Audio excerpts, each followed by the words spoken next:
What's going on, everybody? Victor here with a brand new video. I gotta talk about that third fight. That's going to be one of the most exciting ones, definitely one of the most interesting ones, and definitely the most fan-friendly ones that we have. UFC 263 from the Gila River Arena in Glendale, Arizona. Full fan attendance. Yes, we're back with the fans. I can't wait. It's going to be absolutely electric, especially with the card that we have in tune for you guys this Saturday, especially myself as well, because I'll be watching. Hopefully, I'll be watching from a Buffalo Wild Wings, but we shall see what happens because of the restrictions that are, still going around the country and everything like that. But I'm here to talk about Mr. 209, the return of Nate Diaz, who is 21-12 in his career, versus Leon Rocky Edwards, who is 18-3. And it's going to be a good fight, Leon Edwards only has about 21 fights in his career, while Nate Diaz has about 33. And it's going to be a very interesting one because both these fighters did not fight in the year 2020. Both of them did stay active in 2019, and both of them are starting to be more active in the year 2021. So obviously, Nate Diaz wanted to stay more active. He was basically hungry. He was starving to fight. Mr. 209 is back. When I mean Mr. 209, I'm talking about the Nate Diaz that was willing to fight everyone, not the Nate Diaz that's only just trying to chase for money. A money fight such as Conor McGregor or such as a Jorge Masvidal. This guy is back. He wants to fight anyone. And if he wants to fight for a title, and he can basically leapfrog over anyone or pretty much everyone in that UFC welterweight division, he can do it by a win against Mr. Leon Rocky Edwards. But Mr. Leon Rocky Edwards is not the easiest out in the welterweight division. The guy isn't known for taking out the garbage. He isn't known for finishing his opponents, but he is known for getting the job done and basically taking in the full five rounds in the full 3 rounds. And we're also going to be making history, for crying out loud, because this is going to be the first fight that is not a main event, that is not a title fight, that will be a 5-round fight.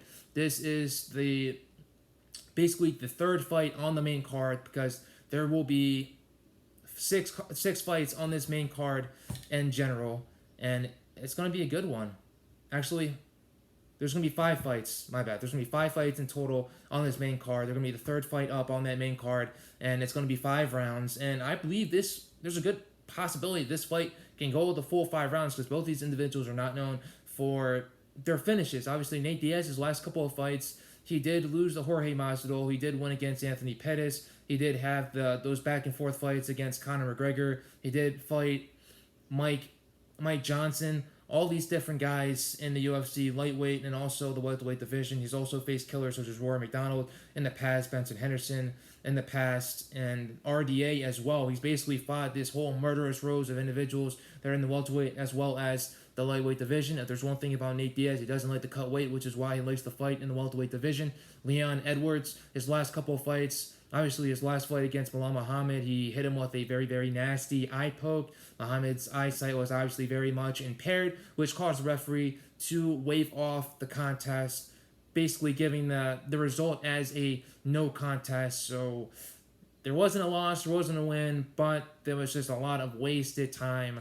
And Leon Edwards, being an individual that did not fight in 2020, basically almost being out for 2 years, maybe even 2.5 years, and coming back and ending on that sour note would not be fine with me. He did have a good string of wins before that. He did win against Gunnar Nelson. He did win against Peter Sabata. He did win against Cowboy Cerrone, RDA, all these different guys, but he never finished any of them. That was just the problem. His last loss was all the way back, maybe 5 or 6 years ago, against Kamaru Usman. That was his last loss. He's riding I believe it was a 7 or 8 fight win streak. It's pretty insane. And Leon Edwards is the real deal, and Nate Diaz is definitely going to have more than he can chew when it comes to fighting this individual, because Leon, he's got more speed, he's got more power, he doesn't have as much experience as Nate Diaz. He hasn't faced the amount of competition that Nate Diaz has in his whole entire career.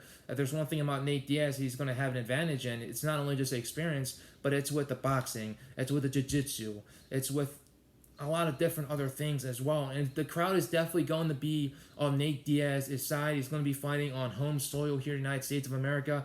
Leon Edwards, as we all know, he was born in Jamaica, moved to Great Britain at a very young age, and he's been fighting and living there ever since. And that's one thing I like about him. he's one of those fighters that lives and trains in the country that he lives in. He doesn't want to go to no super gym. He believes in his team, Team Renegade. That's a great team over in England, and they have a lot of great fighters, a lot of great bodies that he can be able to train with, which is why he's considered one of the most elite welterweights in the UFC welterweight division, and also one of the most complete and dangerous welterweights in the whole entire world. It doesn't matter which promotion he belongs to. He is one of the most dangerous, and I believe he's going to use his speed and his power to his advantage, especially his strength as well. And if I were him, I believe this fight is going to stay on the feet for the majority of the time. I don't think Nate Diaz is going to be able to hurt him. I believe Nate Diaz's best chance is be able to basically overwhelm Leon Edwards with a lot of volume, with a lot of combinations, the same way that he did in the Michael Johnson fight, and just basically getting underneath his skin and making him commit the mistakes. If there's one thing about Nate Diaz, he likes to talk a lot of trash. He likes to get in his opponent's heads, especially during the fight as well. And if he can get the possibility, make this into a dirty fight, get it against the fence of the octagon, get some dirty boxing in there, get some nice knees in there as well. If there's one thing about Nate Diaz as well that Leon's most likely going to take advantage of, it's the calf kicks. If there's one thing about Nate Diaz, he never checks any calf kicks. He doesn't like to check him. I just think that Nate Diaz is just too lazy for that. He just likes to talk with his fists. He doesn't like to talk with the leg kicks. And in the Jorge Masvidal fight, he was eating a lot of body kicks, as well as a lot of knees as well. He did get rocked in the first round. He was bloodied up. And if there's one thing about Nate Diaz that we all know is that he has a lot of scar tissue. I don't know if he fixed it after the Jorge Masvidal fight, but he does tend to bleed very, very easily. Out of all the fighters out here that have a lot of scar tissue, there's the Diaz brothers, there was Michael Bisping, there was GSP, you also got the damage Darren Elkins, a lot of guys out here that have a lot of scar tissue that bleed extremely easily, punch maybe 2 or 3 times, and their face already looks like mincemeat. And that's Nate Diaz, but he likes to fight when he's all bloodied up. It gets him more excited. And if there's another thing about Nate Diaz is that he likes to start with a slow pace. He never starts out fast. Leon Edwards likes to start fast. He started really fast against Belal Muhammad, hurt him in that first round, and he could have finished the fight if the fight actually, if it concluded, if the fight actually went off, if there was no eye poke in that fight. I believe that Leon Edwards had the tools, he had the strength, had the power to be able to defeat Belal Muhammad, and Leon Edwards basically stuffed every single one of Belal Muhammad's takedown attempts, and when it got in the clinch, he was able to reverse the position and get in a dominant position in order to overwhelm Belal Muhammad. And there was a size disparity with those two individuals. Leon Edwards is a very big welterweight. He could fight at middleweight if he wanted to. But like I said, this fight, in my opinion, is going to be a good fight.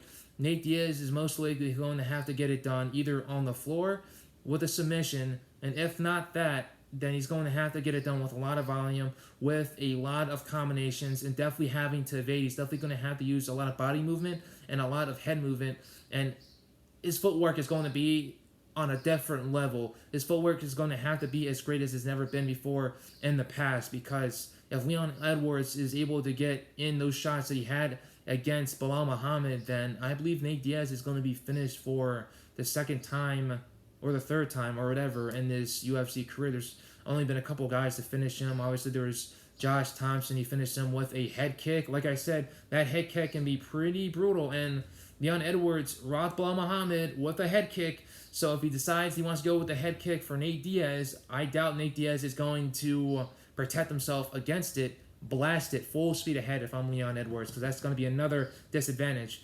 Nate Diaz doesn't like the body kicks, he doesn't like the calf kicks, and he does not like the head kicks. So Leon Edwards, if I'm you, I'm going to watch out for that, and I'm going to use them to the best of my ability. And if I'm Nate Diaz, just pull guard, pull guard and try to see what you can be able to do off of your back. If not, then you're going to have to try to see if you can get on top of Leon Edwards. But since Leon Edwards is going to be the more powerful individual, and I just don't see him getting him down to the ground. So I just believe this is going to be a good old-fashioned kickboxing match in an MMA setting, and it's just going to go the full 5 rounds. I don't see there being a finish at all, and it's going to be a hard fight to actually judge, because I think this is going to be a closer fight than a lot of people think. The last time Nate Diaz was such a huge underdog, because he is a huge underdog during this fight, the last time he was a huge underdog was against Conor McGregor. and he ended up winning that fight the first time, finishing him in the second round. So could there be a situation where this happens? Possibly. But if you ask me, I'm going to go with Leon Rocky Edwards. He's going to get a win via split decision. I think it's going to be a close fight, and I'm definitely going to love this fight. It's going to be a great fight. It's going to be the strength of Leon Edwards as well as his speed, a great strength/speed combination versus the experience and the elite striking that Nate Diaz has, and also the elite BJJ that he has as well. I really want to see this fight get to the floor, but we'll see what happens. I wouldn't be surprised if Leon took this fight to the ground, because he's been on the ground with a lot of great individuals in the past. RDA as well as Gunnar Nelson, two very high-level BJJ black belts. But we're just going to have to wait and see. It's going to be a very interesting fight. I hope you guys like the fights this Saturday, UFC 263 via Glendale, Arizona, from the Gila River Arena. Full fans in attendance at full force. I will be making a couple more videos, most likely on Wednesday or on Thursday, because there are some great fights on that prelims as well. So like I said, stay safe, guys, and stay blessed. We're going to have a good one. Later.